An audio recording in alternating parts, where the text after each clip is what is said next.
Hi. Thank you for attending today's reading. Let's begin. I'm bored. Let's create a story in the comments. Everyone can only say one word per comment. And can't comment twice in a row. Don't ask. It's midnight on a Saturday and I'm bored. I'll start. Edit. You can also contribute multiple times. As long as you don't comment twice in a row. I should really go to bed XD. End of story. Next story. Merry fucking Christmas, Grandma. This is basically a rant. I wanna fucking cry. I miss someone and I can't even see them today. Like I wanna spend time with people I know and love. Not people I barely met like 5 months ago when I was forced to love them. They will never be a part of who I consider family when they left their own kids for drugs and a boyfriend. I'd rather spend my time on people who aren't jackasses. The saying is the blood of the coven is thicker than the water of the womb. Not blood is thicker than water. She isn't and will never be my grandmother. She just gave birth to my dad and that's it. I don't want her hugs. I don't want her gifts. I don't want her love. If she couldn't love her own kids until they were in their 40s, why would I want to let her into my life? That makes no sense. Biologically she may be my grandmother, but in my mind she is nothing more than a stranger who gave birth to my father. Don't expect kids to just accept you if you abandoned their parents for 37 years. I don't want you in my life. I don't want you in my dad's either. TDLR. My dad's mom came back into his life after abandoning him for a boyfriend. I don't like her. End of story. Next story. I found a box of letters in my dead parents' house. 6 comments. Share, save, hide, report. 97% upvoted. End of story. Next story. There is a government clone of me walking around. Hey guys. I'm Ron. I'm 69 years old. And apparently I have been cloned by the government. Here is the story. Last week I stopped by my son's house to pick up my grandson. And when he came out to my car, he was carrying a folder full of pictures of somebody that looked exactly like I did in the 70s but dressed up in military uniform. The folder also contained several files on this person which I read through. It turns out that the military had tested an ungodly amount of experimental psychedelic drugs on this person in hopes of finding a drug which would allow him to control people's minds. After about 8 years of constant testing, this person was deemed completely out of his mind and kicked to the curb. There was a note in the folder with a quote from one of the government doctors saying, "I have never before in my life seen such a crazy man. He speaks to the toilet in the test chamber as if it is alive. He calls it Mr. Schnickles. He has also done things like strip down naked, cut a hole in the side of his mattress, and climb inside, claiming that it was the portal to the land of the fluffy creatures. I fear that the testing has done severe permanent damage to his mind. I know for a fact that this person was not me because first of all, I'm not crazy. Second of all, they never would have let me into the military back then because I was constantly doing drugs. And third, I know that the government tracks every single movement that I make. It would have been extremely easy for them to collect some of my DNA at any point of their choosing and use it to clone me. So that explains why this person looks like me." End of story. Next story. Girl accuses professor of sexually assaulting her new college professor in Texas that got accused of sexually assaulting a girl in his class. His wife left him. She took the kids. And he lost his job. After a year he finally killed himself. She admitted that it was a lie after that, all because of a failing grade. End of story. Next story. The time I almost got stabbed. I 20 at the time. Was looking to have a fun night. An older friend from college who we'll call Stacy invited me out to go to her friend's house for a party. We picked up my friend who we'll call Jim to join us. I got acquainted with the people there. It was a very small and crowded house. Difficult to enjoy yourself in. Very claustrophobic. Quickly Stacy requested we go to a bigger party, which I was happy to do since I wasn't really enjoying the scene there despite the friendliness of the host. I'd often play pool at my college. The regulars there knew me. Some didn't like me very much. Some were my friends. I had gotten word earlier that day that there was to be a large party a town over. I wasn't too interested in going since I wasn't close with most of the people were going to be there, so I pretty much blew it off saying I'd consider going. But now with Stacy asking to move to a larger party and having friends with me, I decided it would be a good idea. So I texted a friend of mine who I knew was at the party, and soon enough we were on our way there. When we arrived, I went around greeting the people I knew from pool before getting to any partying.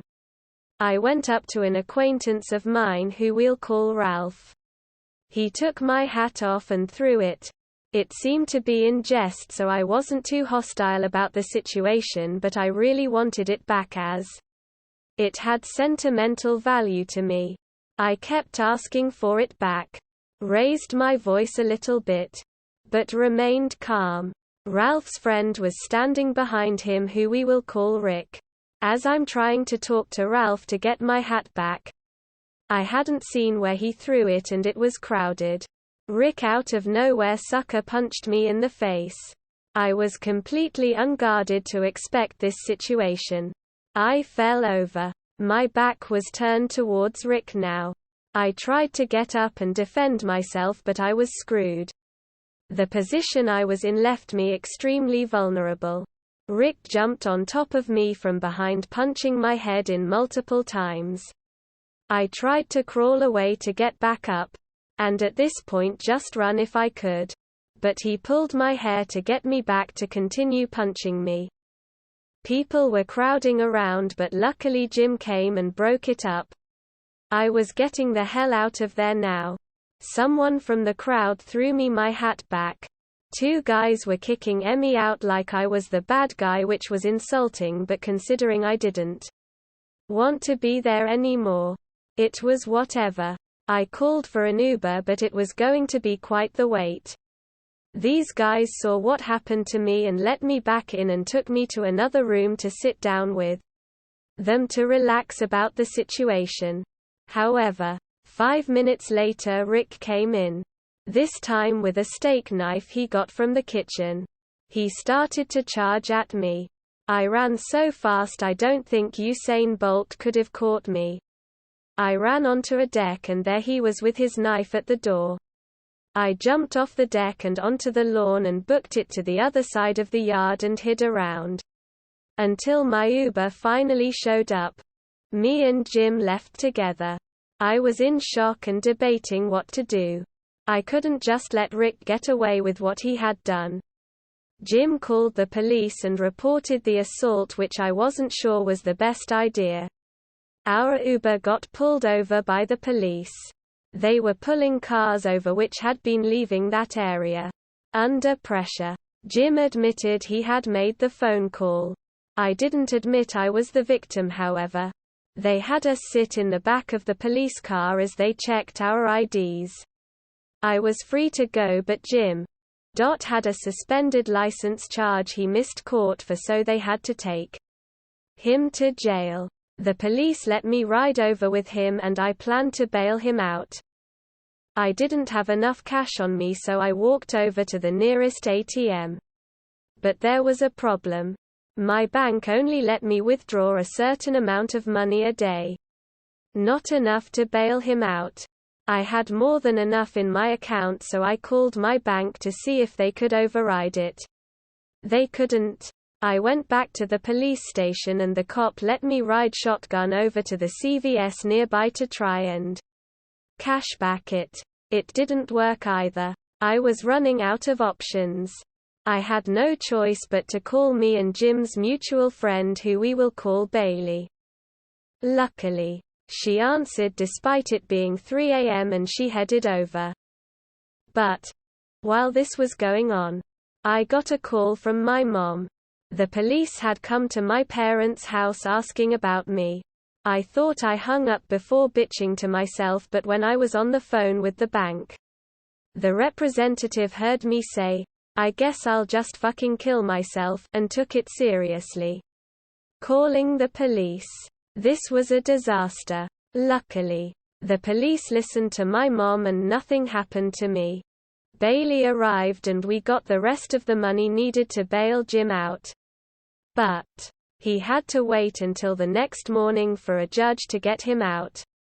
It was a Friday night, so we were lucky that the next day he was freed instead of being sent to the Archie. Jim paid us the money back from the bail. But this wasn't the end of it. Oh no. Buckle up. I was left with nothing but minor injuries. Mostly a black eye. Of course, I was pondering what to do about the situation. A few of my friends offered to jump him, but I didn't want to get into any legal trouble and I was scared. I was pondering what I could have possibly done to the guy. I was respectful to Ralph about my hat, and for what it's worth, he was in the wrong. Why did I get jumped? Backstory. Me and Rick used to be friends but not close friends. This was about a year earlier. I was seeing a girl who we will call Lily. Me and my friends, including Jim, hung around the pool tables and Rick and another guy joined us and we went to my dorm room to chill. To explain the whole Lily situation is a story for another day, but we were on casual terms and weren't committed, and I wanted things to end. Rick and Lily got acquainted pretty well at my dorm party and, long story short, ended up being boyfriend and girlfriend. They started inviting me out a couple times during break after the semester ended. Rick gave me bad vibes.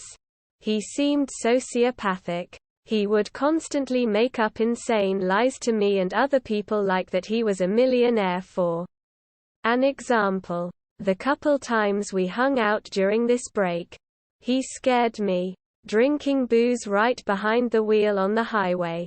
I did not want to go out on bad terms with him, so I just slowly stopped talking to both him and Lily. Things seemed fine until, of course, about 10 months later, I'd still be friendly with him at the pool tables when I ran into him during this period. So, one thing I thought about was maybe it was because I had sex with Lily, his girlfriend. But it didn't make sense. I never touched her once when they were together, and I literally introduced them together. Perhaps he could have been lied to. I don't know. But I received word from the owner of the house a couple days later. Rick was going around saying he was going to jump me once I arrived. He had planned on doing it before the Ralph incident, so it wasn't anything I did in that moment.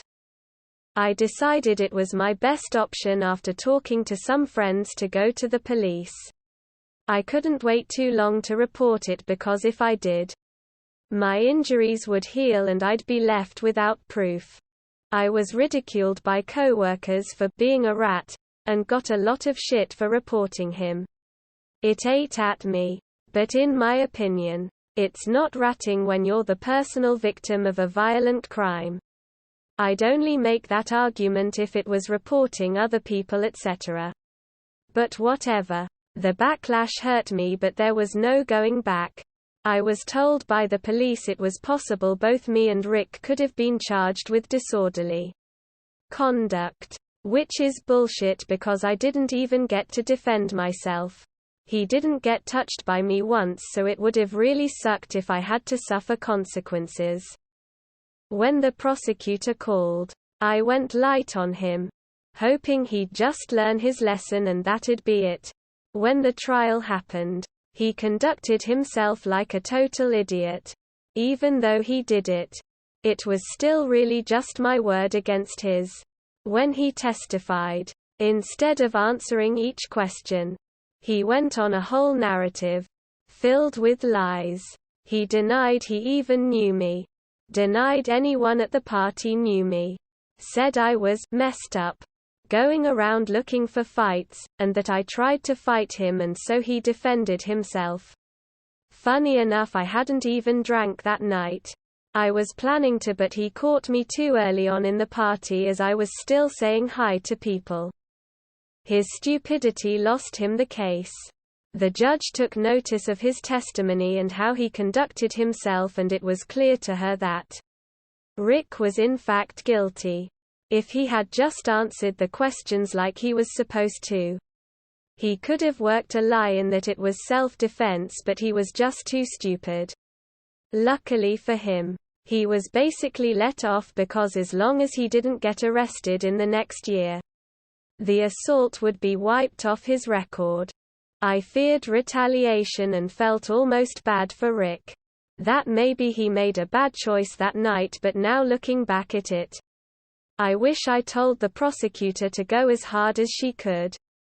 But I had to move on now. But I couldn't because this shit was still haunting me. Being called a rat, being made fun of was one thing, but Rick was still out there, holding that grudge. He was telling people at the pool tables he wanted to kill me, which were empty threats but hard to completely ignore when he literally charged me with a knife.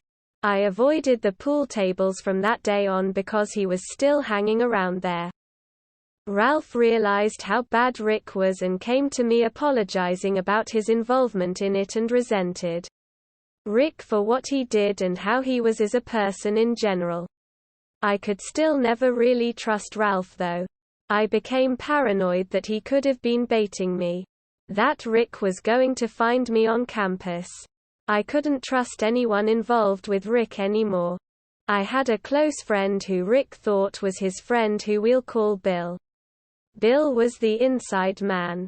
He'd sneak audio recordings of their conversations for me, even though I never requested it. This was mostly to make fun of the lies and nasty things he'd say. I have recordings of him saying women are inferior to men and that men have to act like they care to have sex. Recordings of him using the N-word, etc. Rick was a worse person than I thought, but the most striking one is the audio recording I got when he said he had plans to kill me. It wasn't believable because he claimed to be in the mob and have guys who could get me. An obvious lie. He also literally knew where I lived because he had picked me up from my house during the time we were friends, so I would have been dead already. Another lie I discovered was pretty shocking. When he'd hang around the pool tables, he told us how he was in grad school. He never seemed to be attending class or doing anything productive though. So I didn't believe him. However, I searched through the database and it turns out not only was he not in grad school, but he never even graduated from the university at all as he had claimed to. Pathetic. So pretty much that whole situation is just kind of still out there. Jim ghosted me and Bailey without much explanation. Me and Jim are no longer friends, but there's no bad blood. The Rick situation still haunts me a little bit, but I have to let sleeping dogs lie. This story does have a bit of a happy ending though. Bill sent me a news article. Rick was going over 100 miles per hour in a 35 and crashed into someone, nearly killing himself and badly injuring the other driver. Luckily the other driver is okay.